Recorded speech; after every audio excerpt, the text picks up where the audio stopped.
देखिए फिर से करता हूं एक्सप्लेन। क्या सवाल है कि ये दो स्ट्रिंग है, ठीक है, इन दोनों स्ट्रिंग में फ्लाइंग की वजह से और इस मास की वजह से क्या है, टेंशन है। हमको पता है कि वेलोसिटी ऑफ वेव, किसी स्ट्रिंग में वेव तब बन सकती है जब स्ट्रिंग में तनाव हो। सोचो अगर अगर स्ट्रिंग ऐसी ही मतलब टेंशन उसमें ना हो तो क्या वेव बन पाएगी उस पर? कभी नहीं बन पाएगी उस पर वेव। वेव कब बनेगी? जब उसमें टेंशन होगी। तो मैंने कहा यार दोनों में टेंशन है, टेंशन वन यहाँ पे, टेंशन टू यहाँ पे। अब मुझे बताना है कि मान लो यहाँ पे V1 है और मान लो यहाँ पे सॉरी यहाँ पे V2 है, यहाँ का मान लो V1। तो किस स्ट्रिंग में जो वेव बनेगी, आपने ऐसे वेव बनाई, आपने यहाँ से एक हल्का सा स्ट्रिंग को ऐसे पल्स क्रिएट करी स्प्रिंग में, तो कुछ पल्स बनते जाएगी ऐसे, है ना। अपन ने पढ़ा हुआ था velocity of wave, velocity of wave on a string, velocity of wave on a string is equals to root tension by mu, ये होता है, ठीक है। मेरे को ना अभी मैंने ये सब पढ़ा भी हुआ है लॉज ऑफ मोशन के अंदर, सॉरी हाँ लॉज ऑफ मोशन में पढ़ा हुआ है, laws of motion and rotational motion. मैंने इन दोनों में पढ़ाया था एक कॉन्सेप्ट। मैंने यहाँ पे तो एक बात कही थी कि स्ट्रिंग कहीं मूव तो कर नहीं रही। जब स्ट्रिंग कहीं मूव करेगी नहीं तो ये बात तो पक्की हो गई कि ऊपर वाले फोर्स और नीचे वाले फोर्स आपस में क्या हो गए, इक्वल हो गए। मुझे ये बात समझ में आती है कि इस प्लैंक के सेंटर से नीचे लग रहा होगा प्लैंक का mg लग रहा होगा, और इसका कुछ मास तो मानना पड़ेगा, मैंने माना नहीं है, 10 kg मान लो, कोई समस्या नहीं, ठीक है। तो इसके सेंटर ऑफ मास से आप क्या बोलते हैं, जो mg फोर्स लग रहा है। और जो ब्लॉक होता है, ब्लॉक को तो हम लोग पॉइंट साइज लेके चलते हैं, तो वहां हमको टेंशन की बात नहीं रहती किस पॉइंट से किस पॉइंट से नहीं लेंगे। अब अगर ये स्ट्रिंग कट जाए, तो क्या ये रॉड झूलेगी ऐसे? तो टॉर्क आएगा। अगर ये स्ट्रिंग काट दूं तो ये टॉर्क यहाँ को आ जाएगा। इसका मतलब ये हुआ कि नेट टॉर्क भी कितना हो गया, जीरो। नेट टॉर्क भी कितना हो गया, जीरो। तो यहाँ पे जो इक्वेशन बनेगी वहां पे आप तो निकालने टेंशन नहीं है। मतलब अब आपको बता दूं मैं, चाहे आप चैप्टर वेव पढ़ रहे हैं तो हो क्या रहा है, जो पढ़ चुके हैं पहले वही तो करेंगे अप्लाई, है ना। हमारा काम बस यहाँ पे क्या है, टेंशन निकालना है, हमारा पे काम है। तो क्या मैं देख सकता हूँ कि यहां से भी एक फोर्स लगेगा 50 न्यूटन, यहां से लगेगा कितना बेटा, 100 न्यूटन। क्लियर है। तो अब मैं कह सकता हूं भाई साहब की टेंशन 1 प्लस टेंशन 2, ये दोनों टेंशन मिलके बैलेंस कर रही है किसको, 150 न्यूटन को। ये आपकी आ गई पहली इक्वेशन। कोई समस्या किसी को, है ना। अब नेट टॉर्क कितना होगा, जीरो होगा। टॉर्क आप किसी पॉइंट के अबाउट निकालते हो, टॉर्क आप किसी पॉइंट के अबाउट निकालते हो, कोई दिक्कत नहीं है। आप कोई भी पॉइंट ले लो, उसके अबाउट टॉर्क निकाल सकते हो, किसी भी पॉइंट के अबाउट। चाहे आप ये पॉइंट ए मान लो, चाहे यहाँ बी मानो, चाहे यहाँ सी मानो, चाहे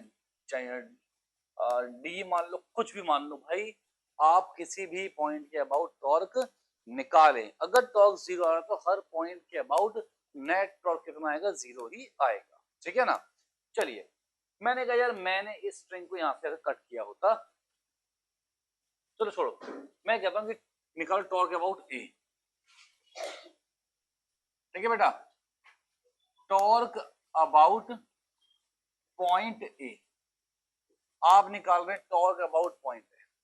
अब जिस पॉइंट के अबाउट टॉर्क निकाल रहे हो उस पॉइंट पर हाथ रखो और देखो फोर्स कहां को लग रहा है।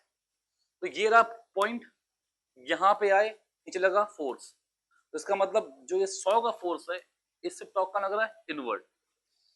ये 50 का फोर्स है, टॉर्क का लगा इनवर्ड। फिर ये टेंशन है, टॉर्क का लगा आउटवर्ड। तो मतलब इसके द्वारा टॉर्क इससे आएगा ही नहीं।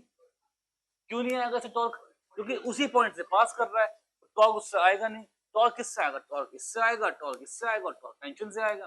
तो मैं देख रहा हूं कि इन दोनों से टॉर्क कहां को आ रहा है? इनवर्ड। टॉर्क इससे कहां को आ रहा है? आउटवर्ड। तो इसका मतलब इन दोनों का टॉर्क इसके इक्वल होगा। इन दोनों का टॉर्क इसके इक्वल होगा। टॉर्क क्या होता है? फोर्स इनटू दूरी। दूरी कैसी? Perpendicular distance. लो बेटा, क्या ये 25 सेंटीमीटर, तो 25 इंटू 50 प्लस 100 इंटू 50, बीचों बीचों का है ना। तो 100 इंटू 50 बेटा बराबर क्या होगा बताओ? बराबर होगा, दूरी है पूरी 100 सेंटीमीटर, कितनी बेटा? 100। तो 100 इंटू, बेटा यहां से 50 कॉमनली लपेट दिया, तो 50 जमा 100, सॉरी 25 जमा 100 बराबर कितना बच्चे? 2t2 आ गया, है ना।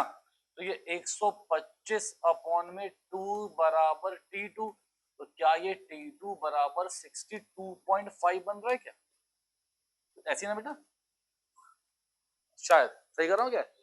नहीं, हाँ 62.5 सही है ना। तो टेंशन 2 कितनी आ गई? 62.5 आ गई। तो टेंशन 1 कितनी आएगी बेटा?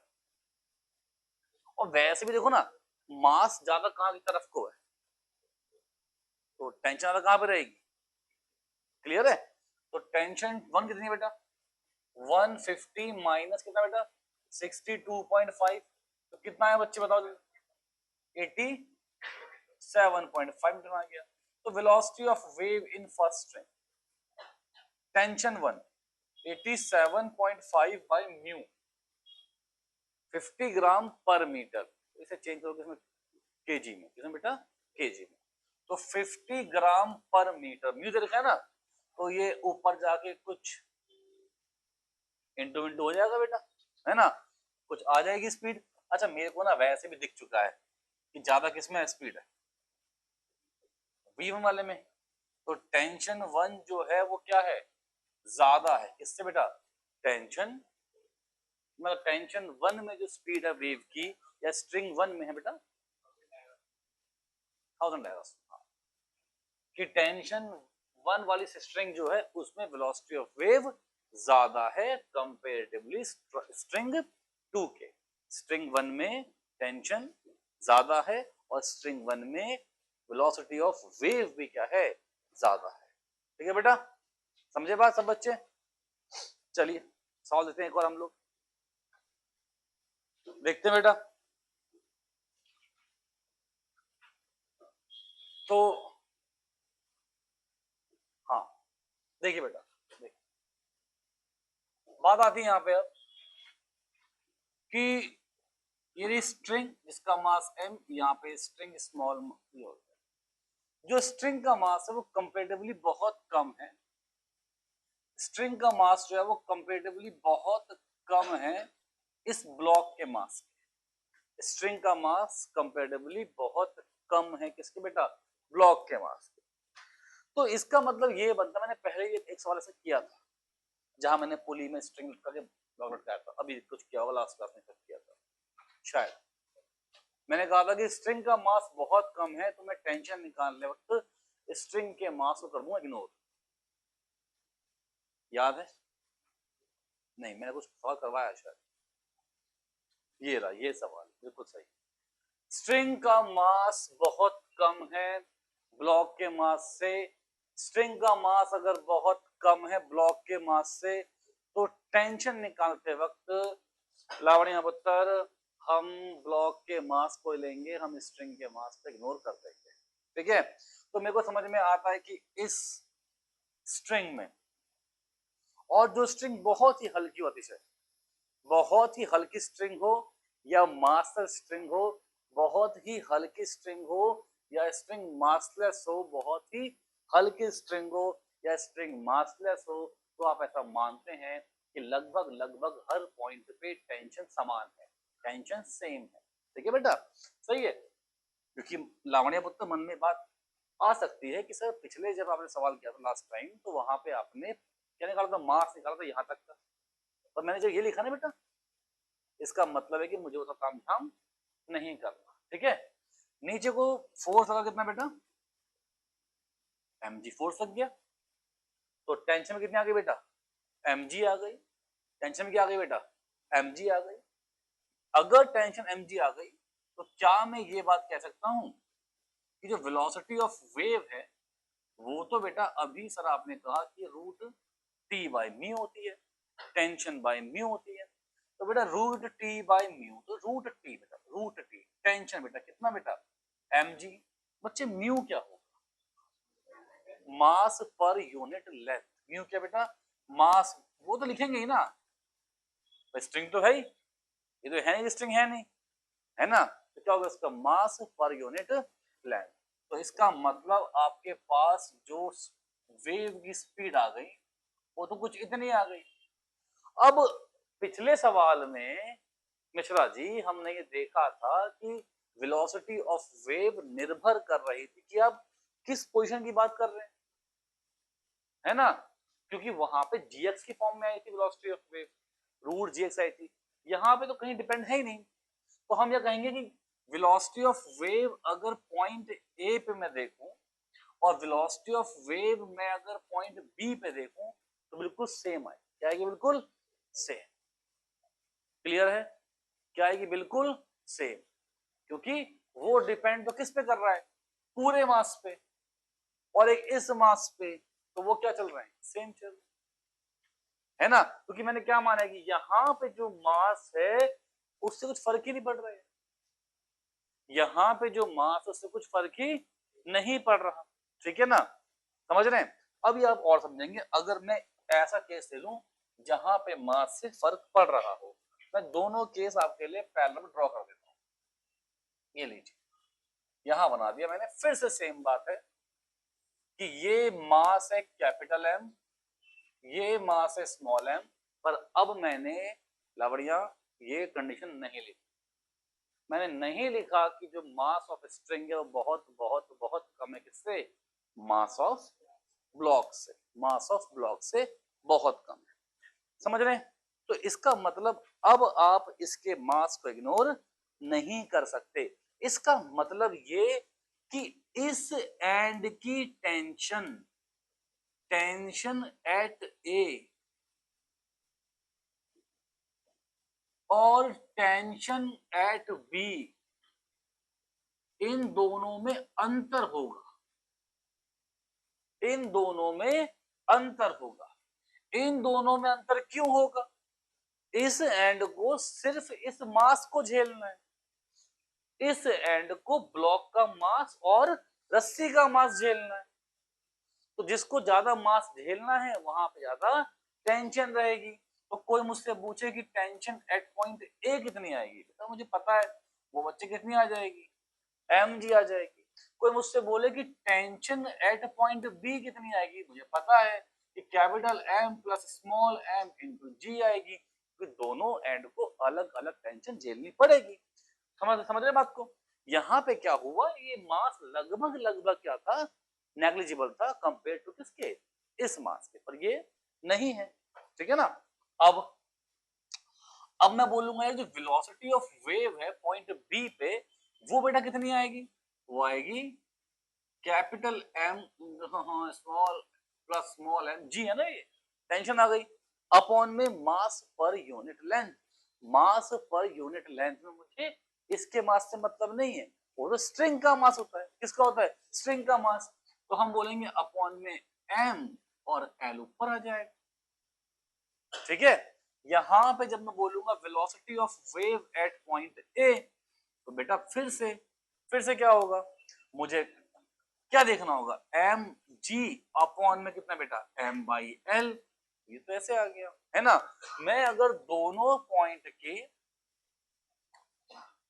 तो तो ये बात तो मेरे को समझ में आ रही है मिश्रा जी कि यहाँ पे स्पीड क्या है, ज्यादा, और यहाँ पे स्पीड क्या है, कम। तो मैं बोलूंगा बॉटम पर स्पीड ऑफ वेव, क्या बेटा, स्पीड ऑफ वेव क्या है बच्चे, मिनिमम, क्या है, मिनिमम। समझ पा रहे हैं? टॉप पे जो स्पीड ऑफ वेव है वो क्या है? मैंने पहले भी बातें लिखवाई हैं, मैं फिर से लिखूं ताकि आपको दिवाली के उपलक्ष्य में भूल न गए, है ना? 3 बम फोड़े कान के पास, सवाल भूल गए, ऐसा ना हुआ हो। ठीक है, इसके बाद आप देखें, हाँ, मैंने क्या कहा, फ्रीक्वेंसी तो सेम ही रहेगी, फ्रीक्वेंसी तो सेम रहेगी, frequency remain same,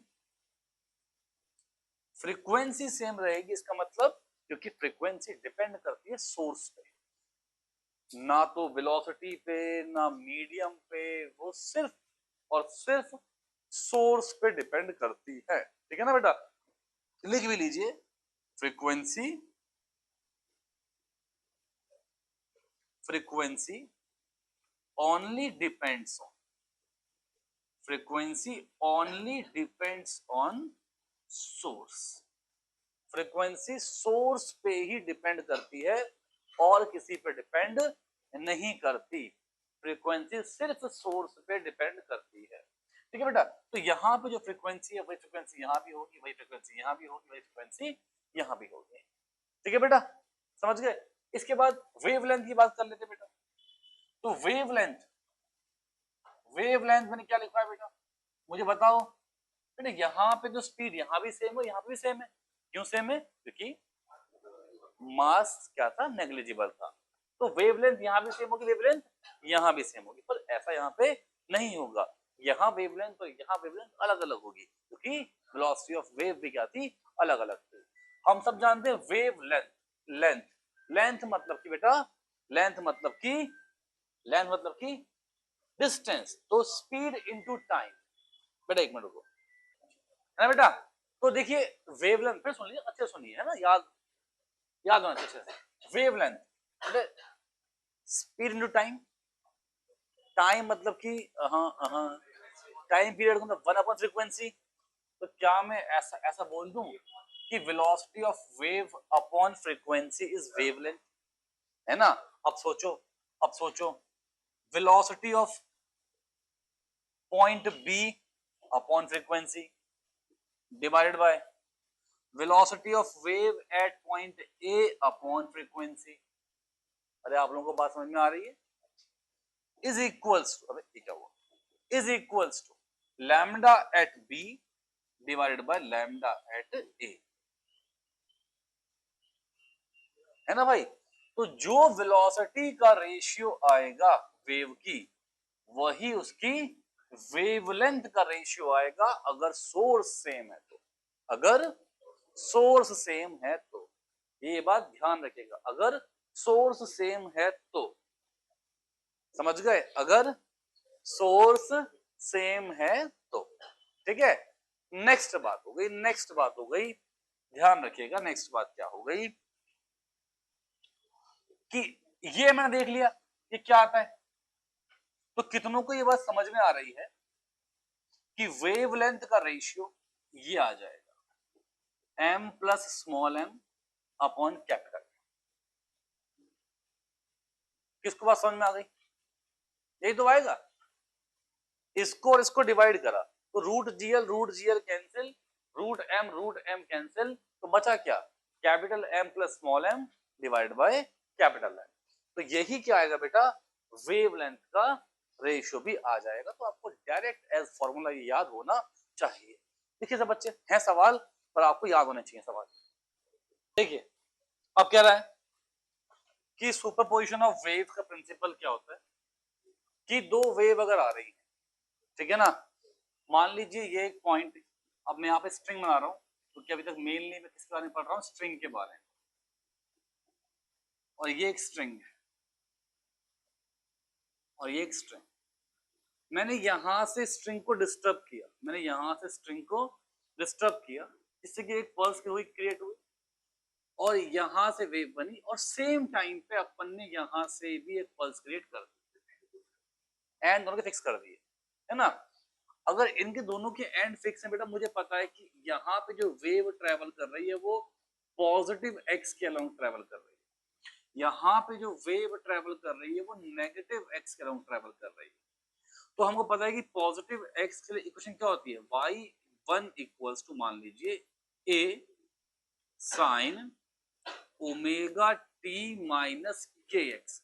omega T और के एक्स का सिंबल अगर अपोजिट है तो वेव ट्रेवल करती है पॉजिटिव एक्स के अलोंग, और अगर ये सिंबल नेगेटिव है तो वेव ट्रेवल करती है, सॉरी, अगर ये सिंबल सेम है तो ट्रेवल करती है नेगेटिव एक्स के अलोंग। तो क्या मैं यहां से ये बात बोल सकता हूं कि y1 इक्वल्स टू है a sign omega t plus k x, और मैं प्लस ले रहा हूं पाई बाई टू। क्या ले रहा हूं बेटा, प्लस पाई बाई टू। क्यों ले रहा हूं बेटा प्लस पाई बाई टू, क्योंकि दोनों का जो फेज डिफरेंस है वो कितना ले रहा हूं मैं, पाई बाई टू। इसे बाई टू बोल देता हूं। हम जब भी सुपरपोजिशन ऑफ वेव करते हैं तो हम, हालांकि अलग अलग हो सकते हैं इसमें एम्पलीट्यूड, कोई दिक्कत की बात नहीं है, पर कन्वीनियंस के लिए अपनी, हमारे लिए इजी बैठे, हम लोग क्या कर रहे होते हैं, दोनों का सेम के ले रहे हैं। तो छोड़ मैं लेता हूँ इसमें a1 ले लेता हूँ और इसमें क्या लेता हूँ a, मुझे क्या दिक्कत है, कोई दिक्कत नहीं। मैं तो बस एक एग्जांपल ले रहा था ताकि इजी पड़ जाए, ठीक है ना, नहीं चाहिए हमको इजी, हमने अलग अलग कर दिए, ठीक है। अब देखिए क्या होगा, तो y1 is equals to, sorry, y1 plus y2 equals to कितना होगा बेटा, y होगा। इससे हम लोग क्या बोलते हैं बेटा, प्रिंसिपल ऑफ सुपरपोजिशन। क्या बोलते हैं बेटा, प्रिंसिपल ऑफ सुपरपोजिशन। अगर दो वेव आ रही है यहां से और यहां से, ठीक है, तो वो वेव अगर मिलेंगी तो हम कहेंगे जो रिजल्टेंट वेव है, जो क्या है बेटा, रिजल्टेंट वेव है, वो इन दोनों के वेक्टर सम के इक्वल होता है, ठीक है। अभी दो तरीके सॉल्व करने के इसको हैं, एक तो बेसिक मैथ्स जो तुम्हारे लिए बेसिक नहीं है ना, एक और तरीका, तो पहले लगाऊंगा मैथ्स और बाद में कुछ और, ठीक है। चलो देखते हैं। तो मैंने माना कि ये y1 जो y2 आ रही है वो तो pi by two plus omega x है, और sine pi by two plus theta कितना होता है बेटा, कॉस थीटा। कितना बेटा, कॉस थीटा। तो मैं लेता हूं y इक्वल्स टू, जब y1 प्लस y2 करूंगा तो मुझे यहां से मिलेगा a1, बल्कि a1 ही मत लिखो, इसको कुछ वैल्यू दे देता हूं, एक को दे दो वैल्यू 4 और एक को दे दो वैल्यू 3, एक को 4 और एक को दे दो 3 वैल्यू, ठीक है ना। यहां लिखा मैंने 3 साइन ओमेगा टी माइनस के x plus 4 sine omega t plus cos omega t plus k x. आप सब बच्चे बात समझे, आप सब बच्चे बात समझे, क्या बात कही मैंने यहाँ पे, मैंने कहा कि दो वेव आ रही हैं और वो दो वेव मिल रही हैं आपस में, अब जो रिजल्टेंट आएगा वो क्या आने वाला है, वो क्या आने वाला है, इनको अपन ने ऐड कर दिया, ठीक है। अभी ना, अभी सब जानते हैं यहां पे बड़ा ही आसान होता, मैं से एक्सपेंड करता, इसे मैं सॉल्व करता, ठीक है। अब ये बन गया मेरे लिए कलेश का काम, ठीक है, क्या बन गया मेरे लिए, कलेश का काम। यहां लगी बहुत टफ मैथ्स, मैथ्स इजी कब लगती इसमें, अगर ये भी होता प्लस और ये भी क्या होता प्लस, तो लगती इजी मैथ्स, तो लगती इजी मैथ्स। कैसे, क्योंकि हम सब ने ये सीखा हुआ है कि a sin x, क्योंकि a sin x plus b cos x की मैक्सिमम वैल्यू होती है रूट में a square plus b square. क्या होती है रूट में, अरे याद करना है, कुछ भी नहीं है ना, इसे याद कर लेना है, जिनके पास भी मैथ्स नहीं है वो तो याद कर लेंगे, कोई दिक्कत की बात नहीं है, ठीक है। तो इसका मतलब जब भी आपको ना, जब भी आपको प्लस ही कर दो इसको भी, ठीक है ना, जब भी मान लो आपको, वैसे तो माइनस ही होता है, पर मैंने यहाँ पे दो वेव ले ली, एक ये ले ली और एक वेव ले ली, अभी मुझे बताओ कि ये फॉर्मूला अप्लाई तब होता है जब यहां पे और यहां पे सेम क्या होता है, एंगल हो। अगर ये एंगल सेम नहीं होता तो फॉर्मूला अप्लाई नहीं होता। जिनका भी जेई का है, जिन्होंने भी वो ये पढ़ चुके होंगे अभी तक, पक्की बात है ना। ठीक है, तो अब मैं कहूंगा कि y is equal to 3 upon root के अंदर 3 का स्क्वायर प्लस 4 का स्क्वायर, 9 जमा 16, 25 का स्क्वायर रूट 5। क्या करा मैंने, 5 से डिवाइड, है ना, और 5 से पूरे को मल्टीप्लाई कर।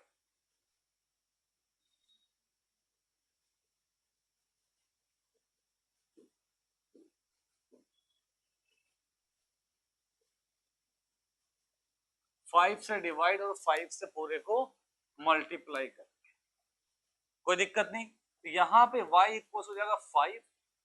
मुझे बताओ ये वैल्यू कॉस में कब आती है, 53 डिग्री पे आती है, 53। अब क्या बोलेंगे, sign omega t plus k x into cos 53 degree, है ना। अभी सिखाऊंगा इजी मेथड। ये तो बता रहा हूं मैं कि सिंपल ऐसा होता है, फिर इसको इजी बनाने का एक मेथड भी है, अभी सीखते हैं, ठीक है ना। आज ही cos omega t plus k x के साथ में क्या होगा बेटा, साइन 53 डिग्री। अब एक फॉर्मूला हमने और सीखा होगा, sine x cos y plus cos x sine y. Sine x plus y क्या बेटा, sine x cos y plus cos x sine y, sine x cos y plus cos x sine y. तो y is equal to हो गया 5 sine x plus y, तो omega t plus k x plus 53 degree. ये क्या आ गई बेटा, resultant wave की इक्वेशन। कहां बेटा, और यहां पे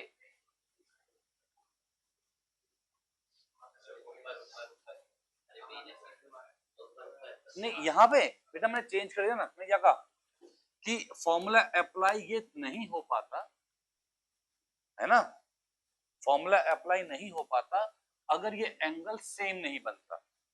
तो ये क्वेश्चन अलग था, मैंने बाद में अलग वेव ली ये बोल के कि आपको एंगल सेम करना होगा वरना ये फॉर्मूला अप्लाई नहीं हो पाता। ठीक है, क्लियर। अलग सिंबल के लिए क्या होगा क्या नहीं अभी देखेंगे, ठीक है, कोई दिक्कत मैं आपको बताता हूं, अभी सब सीखोगे क्योंकि नेक्स्ट टॉपिक आपका आएगा स्टेशनरी वेव। क्या आएगा, स्टेशनरी वेव, तब बताऊंगा। एक वेव यहां से आई और एक वेव यहां से आई तो क्या होगा क्या नहीं होगा, ठीक है। अभी मान लीजिए आपके पास दो वेव यहीं से आ रही है या फिर दो वेव यहां से आ रही है, तो ये क्या बन गई, रिजल्टेंट वेव। क्या बन गई है, क्या बन गई, समझ रहे हैं क्या हो रहा है। दोनों वेव कहां से आ रही है, या तो यहां से या फिर दोनों वेव कहां से आ रही है, यहाँ से। कि अगर एक वेव यहाँ से आई तो एक वेव यहाँ से आई तो एक केस बनता है स्टेशनरी वेव का। किसका बेटा, स्टेशनरी वेव का, देखेंगे बाद में। और अभी मैं क्या लेके चल रहा हूँ, एक वेव यहाँ से और एक वेव यहाँ से। देखिए सब बच्चे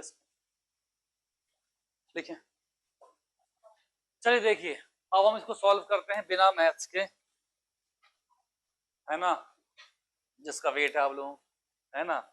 अब हम इस्तेमाल करेंगे फेजर डायग्राम, अब हम इस्तेमाल करेंगे फेजर डायग्राम। मतलब कुछ नहीं है, एक वेव को हम लोग वेक्टर फॉर्म में करते हैं रिप्रेजेंट, और सब कुछ कहानी सॉल्व हो जाती है। जैसे कि मैंने आपके पास आपसे कहा कि आपके पास दो वेव हैं। एक वेव है y1 इज इक्वल्स टू कुछ 4 साइन ओमेगा टी माइनस के एक्स। मैंने कहा आपके पास एक वेव और है 3 कॉस ओमेगा टी माइनस के एक्स। ठीक है बेटा, अभी मैं क्या करूंगा, मैं इस वेव को चेंज कर लूंगा साइन की फॉर्म में। 3 साइन ओमेगा टी माइनस के एक्स प्लस पाई बाई 2। ठीक, हम बनाएंगे एक लाइन और ये जो रेफरेंस लाइन है ये बन जाएगी ओमेगा टी माइनस के एक्स की। इसकी बेटा ओमेगा टी माइनस के एक्स, मतलब कि मैंने ओमेगा टी माइनस के एक्स जो फेज है उसको ऐसे शो करा। तो अगली वेव कहां पर है, ओमेगा टी माइनस के एक्स प्लस पाई बाई 2, मतलब यहां से 90 डिग्री आगे जाओगे दूसरी वेव आ रही है। फेज डिफरेंस कितना बेटा, पाई बाई 2 का है। इसका एम्पलीट्यूड कितना बेटा, 4 है, और इसका कितना बेटा, 3 है ना। इन दोनों वेव का रिजल्टेंट कहां पर आएगा बेटा, इन दोनों वेव में रिजल्टेंट यहां पर आएगा, बीच में आएगा। बहुत अच्छी बात है, यहाँ के रिजल्टेंट इसका कोई दिक्कत नहीं है। बीचों बीच नहीं कह रहा, कहीं इनके बीच में आ गया, बीचों बीच नहीं, क्योंकि अलग अलग क्या है एम्पलीट्यूड। ठीक है, अब अगर ये 3 है तो यहां से ड्रॉ करूंगा तो ये भी कितना आएगा भाई, 3 आएगा। रिजल्टेंट का अगर अगर ये वेव इस वेव से पाई बाई 2 आगे थी तो रिजल्टेंट इस वेव से कहीं थीटा आगे है, थीटा आगे है, कोई दिक्कत की बात नहीं है, बहुत अच्छी बात है। ये 4 ये 3 पाइथागोरस थ्योरम 16 जमा 9 रूट 25 बराबर 5, ये वेव मिल जाएगी, कोई दिक्कत नहीं। 4 3 ये कितना आ गया, 5, ये वेव मिल जाएगी, बहुत बढ़िया है, बहुत ही अच्छी बात है। तो भाई साहब अब मुझे बताओ, ये एंगल निकालना थीटा, सामने क्या है परपेंडिकुलर, साथ में क्या है, या पता ही कितना होगा, या बोलो साइन कितना होगा, साइन का सामने क्या परपेंडिकुलर, ये क्या है, तो 3/5 हो गया। ये वैल्यू कब आती है, हाँ, इसका मतलब कि theta is equals to 37 degree, ये आ गया। अब जो नई वेव थी, जो नई वेव थी उस वेव का क्या पता है, एम्पलीट्यूड कितना है 5, और फेज कितना बन जाएगा, फेज बन जाएगा ओमेगा टी माइनस के एक्स प्लस 37 डिग्री।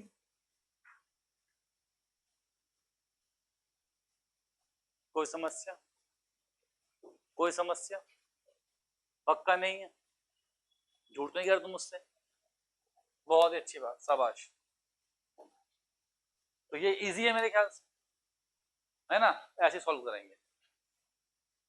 नेक्स्ट देखिए, मान लीजिए आपके पास एक वेव है y equals to 5 sine omega T minus के एक्स, आपके पास एक वेव है y equals to 10 sine omega T minus के एक्स प्लस पाई बाई 2। दोबारा से वही सेम बात आ गई। कोई पूछे मुझसे, क्या पूछे, कोई मुझसे पूछे कि भाई साहब क्या करेंगे हम लोग, इस ओमेगा टी को, इस ओमेगा टी माइनस के एक्स को मान लिया रेफरेंस लाइन, ये वेव इससे कितना आगे, पाई बाई 2 आगे, ये कितना आ गया पाई बाई 2, इसका कितना एम्पलीट्यूड है 5, इसका कितना है 10, यहाँ आ गया 5, यहाँ आ गया 10, कोई दिक्कत की बात है क्या, कोई दिक्कत की बात नहीं है ना। इनके बीच में कहीं पे क्या आएगा, रिजल्टेंट आएगा वेव का, है ना बेटा, समझ रहे हैं, जिसका फेज इससे कितना होगा, थीटा आगे होगा।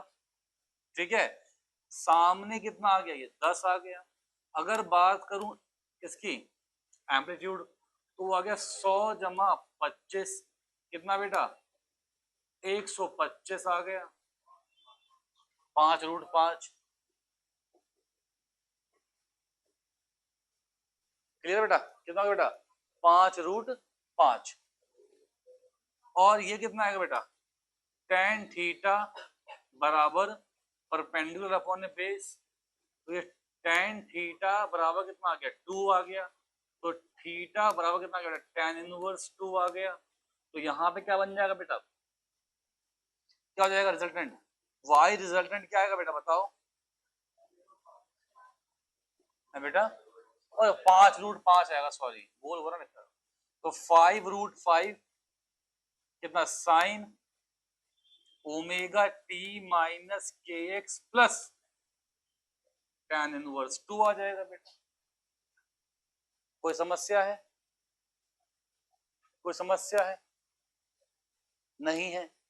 चलो अगर मैं ऐसा लिखता कि एक वेव आ गई y1 equals to 10 sine omega T minus के एक्स प्लस 37 डिग्री, समझना। अगली वेव है y2 इज इक्वल्स टू है 5 साइन ओमेगा टी माइनस के एक्स प्लस 53 डिग्री, मान लो ये रही लो,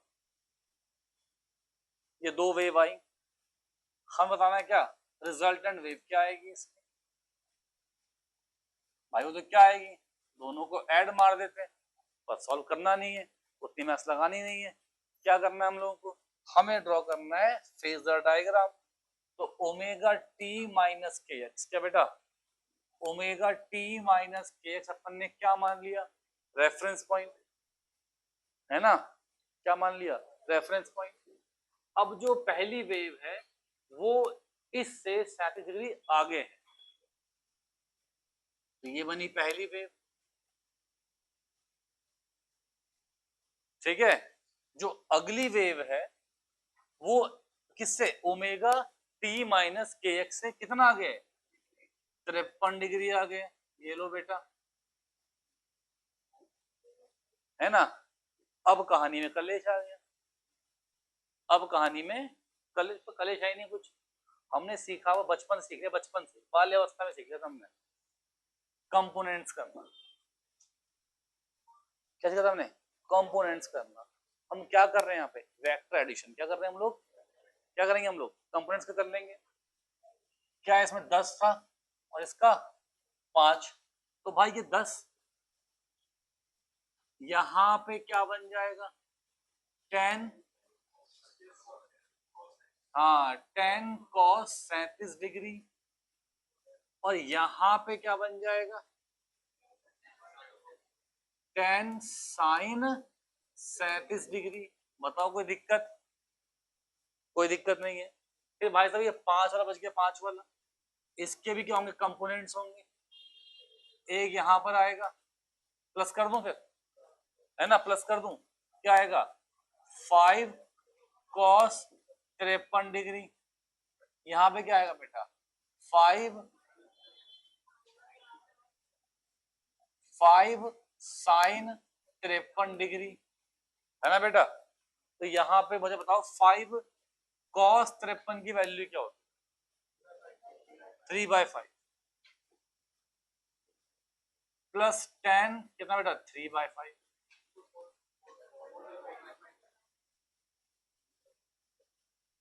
अरे मैंने 253 लिख दिया क्या, नहीं सही तो लिखा है 4/5, cancel cancel cancel,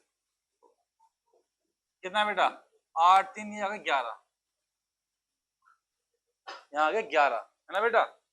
Mishra ji कुछ बात पल्ले पड़ रही है आपके, हैं, यहाँ पे क्या आएगा बेटा मिश्रा, यहाँ पे क्या आएगा 10 sin 37 मतलब कि 3/5 कि 4/5, 3/5, तो क्या अपन ने यहाँ पे गलती था cos 53 और 37 लिखा ना हमने, सही है, अब सही है। फिर कितना 5 4/5 कैंसिल, कितना आ गया ये 10, अब सॉल्व हो गया। अब कुछ ये देख लो ऐसे बन जाएगा कि यहाँ पे आ रहा है 11, यहाँ पे आ रहा है 10, इसके बीच में कहीं पे क्या आएगा रिजल्टेंट, कितना इससे आगे एंगल है थीटा, किससे आ गया ये ओमेगा टी माइनस के एक्स से, तो इजी हो गया मेरे लिए। ये 10 तो यहाँ पे कितना हो गया 10, क्या आएगा यहाँ पे रिजल्टेंट बताइए। मतलब 100 जमा रूट 121 तो रूट 221 है ना। तो वेव क्या आ गई root 221 sine omega T minus के x plus theta plus theta. ठीक है, थीटा कितना होगा बेटा? हाँ तो ये आपको पता सामने क्या परपेंडिकुलर, तो tan थीटा बराबर 10/11, तो थीटा बराबर कितना बच्चे tan इनवर्स 10/11, तो y इज इक्वल टू कितना बच्चे root 221 sine omega T minus के एक्स प्लस tan इनवर्स 10/, ठीक है बेटा, समझ गए पक्का? ठीक है तो बच्चे से अच्छा आंसर आ गया, कह रहा सर आ गया। हाँ भाई किसका आंसर आ गया भाई साहब? y इक्वल्स टू क्या था पहला 5, क्या थी question? y equals to 3 sine omega T minus के एक्स। अभी चेक करेंगे आंसर। अगला क्या था 5, हाँ 5 साइन ओमेगा टी माइनस के एक्स प्लस 143 डिग्री। फिर क्या था y इक्वल्स टू, बेटा बातें नहीं, बिल्कुल बातें नहीं, क्या था 5 था क्या फिर से नहीं 4 कॉस ओमेगा टी माइनस के एक्स। बहुत अच्छे, बहुत ही बढ़िया, तो मैंने इजी कर दिया यार। मुझे यहाँ पे अभी इसी कर दूं पहले।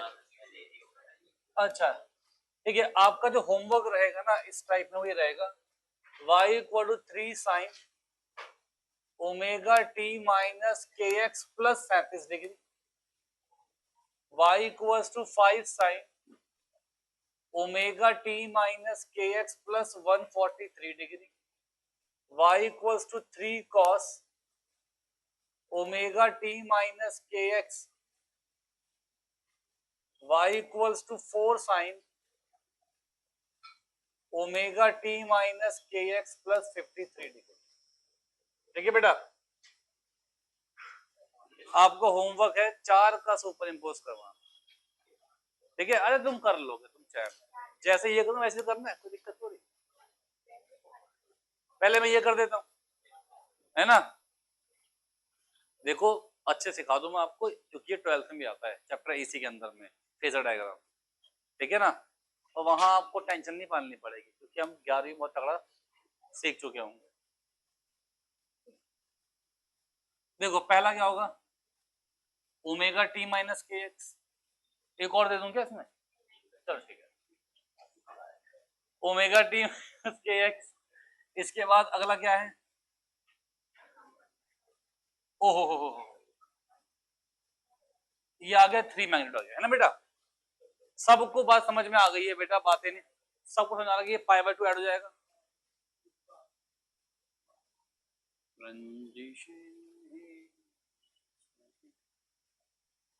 सबको बात समझ में आ रही है कि यहां से आएगा 143 डिग्री पे 5, कितना बना ये? तो देखो अगर मैं मैथ से करता अतिशय तो समस्या क्या आती कि 2 वेव में मशक्कत आती, ये 3 4 5 वेव तो इम्पॉसिबल हो जाती। अब इस मेथड से क्या है ना, अगर तुम्हें मालूम है एंगल की वैल्यू मालूम है तो 10 वेव आ जाए 20 आ जाए 30 आ जाए हम सबको कर सकते, इतनी आएंगी नहीं है ना, और कितनी भी आ जाए कोई दिक्कत थोड़ी है ना बेटा। तो मिश्रा साहब सब बच्चे समझ चुके हैं कि इसके होंगे कंपोनेंट्स होंगे बेटा इसके। मिश्रा जी यहाँ पे जो था ये 4 था मैग्नीट्यूड है ना, अब एक यहाँ पर आया तो बोला मैंने प्लस 5 cos 53 डिग्री, है ना बेटा। फिर एक यहां पर आया मिश्रा जी, कितना मिश्रा जी, 5 साइन कितना बेटा, वाह बेटा वाह, तो 5 साइन 53 कितना बेटा, 4/5, लपेटे में आ गई मिश्रा, बिल्कुल कोई दिक्कत ही नहीं है। तो देखिए अब देख, इसका मतलब 3 इस तरफ, 1 इस तरफ, तो यहाँ एक यहाँ बच गया, एक यहाँ बच गया, है ना, क्लियर है। यहाँ हो गया 4 + 5 × 3/5, तो कैंसिल, ये 7 आ गया, ये 7 आ गया, तो कहीं इसके पास ही तो आएगा, है ना।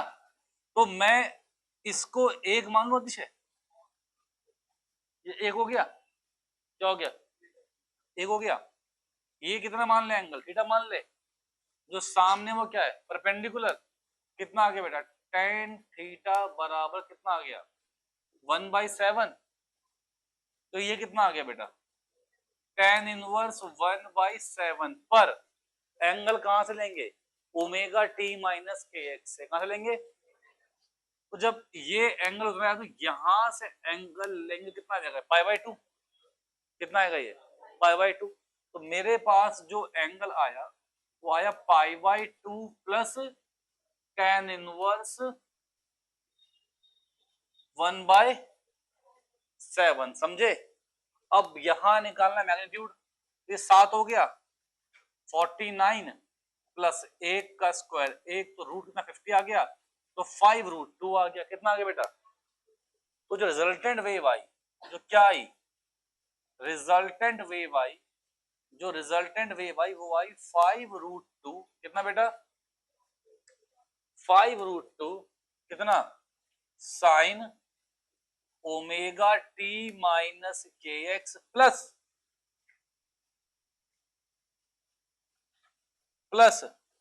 π/2 प्लस tan इनवर्स 1/7, बेटा साइन π/2 प्लस थीटा क्या होता है बेटा, कॉस थीटा, क्या होता है बेटा, कॉस थीटा।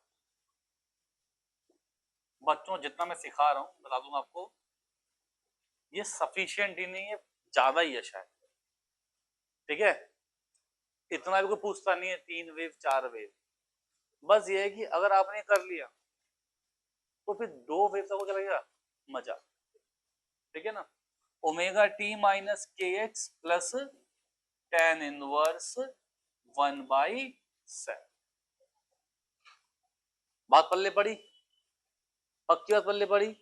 कल की क्लास वेव चैप्टर की सबसे इंपॉर्टेंट क्लास, कल की क्लास वेव चैप्टर की सबसे इंपॉर्टेंट क्लास, इंटरफेरेंस कल हम पढ़ेंगे, ठीक है बेटा।